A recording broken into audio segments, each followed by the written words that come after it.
Okay,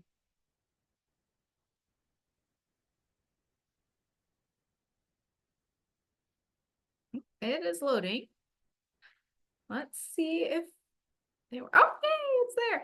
Okay, welcome to week 3 for parenting principles and practices. My name is Emily. I'm a student in parent education, and I will be teaching uh not as a licensed teacher or anything, teaching as a student. Um, and this week's lesson will be communicating with love. So our session objectives are to understand the value of good communication practices and the impact of poor communication, to identify and stop destructive ways of communicating with children, and learning to learn communication skills and practices that strengthen family relationships. All right, so we are going to start with the importance of good communication. Communication includes every thought, feeling, act, or desire that is shared with or without words between parents and children. As President Spencer W. Kimball observed, our expressions, our voice tones, our movements, and our thoughts can betray us. Our actions and words communicate who we are, how we feel about things, and what we have become. Even the refusal to talk sends a message to others, though the message may or may not be accurately understood. Poor communication is a symptom and a cause of family problems. Angry, frustrated parents and children often communicate in destructive ways. Angry parents are less inclined to listen to their children, and in turn, their children are also less inclined to listen to them. Angry parents are more prone to saying derogatory and hurtful things to their children. And this creates a back and forth between parent and child with inappropriate words and actions. And for each family, it can be a little bit different. Um, most parents set guidelines with their children of what kind of words are allowed to be used and what words are not. I know when I was younger, um, my mom did not like when we said the word stupid or when we said shut up. That now that I'm 26, those things seem so harmless, but when I was a little kid, they contributed to a back and forth that was inappropriate for the time, and that was derogatory and destructive. And um, even though sometimes when we think back on the things that our parents did or the things we see parents doing now, sometimes if you don't have kids or it's just been a long time since you were a kid, sometimes things seem silly and insignificant, but words actually do matter a lot to little kids and to big kids and to adults. All right, moving forward though, changing one's attitude towards life, self, and others is sometimes needed before good communication is possible.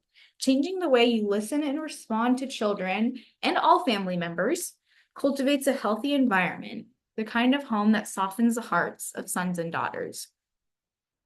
And I would like to note that it is important to practice healthy communication, not just with your children in the home, but with all family members.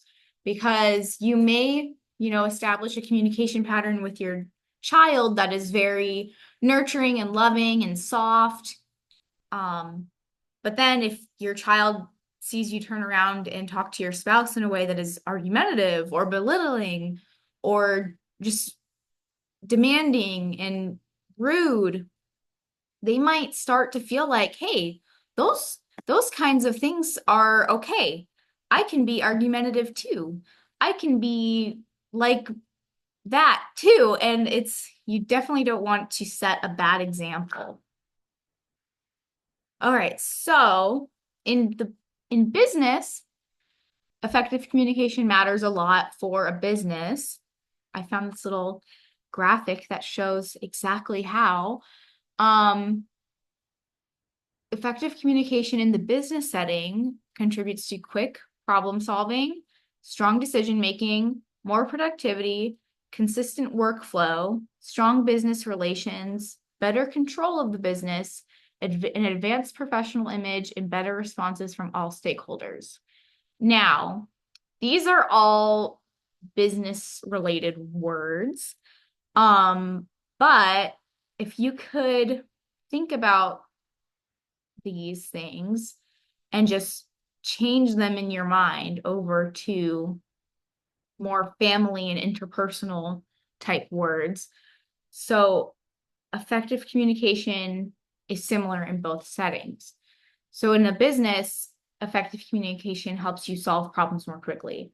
Well, in a family, you also have problems, and effective communication will also help you solve those problems more quickly than ineffective communication would.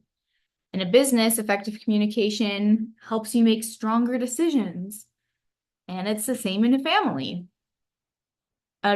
Effective communication contributes to more productivity in a business.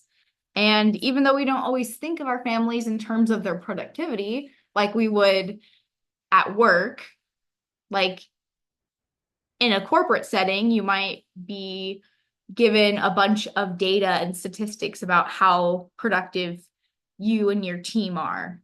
You might see that in the number of things you sell each month or how much money you're making, right? That all points to how productive your business is. But families also need to be productive in order to have a healthy,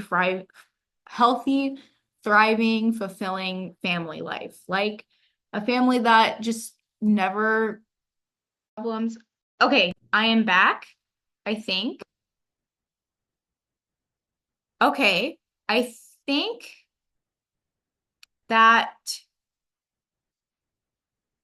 was my internet going out. So we will have to check up on that.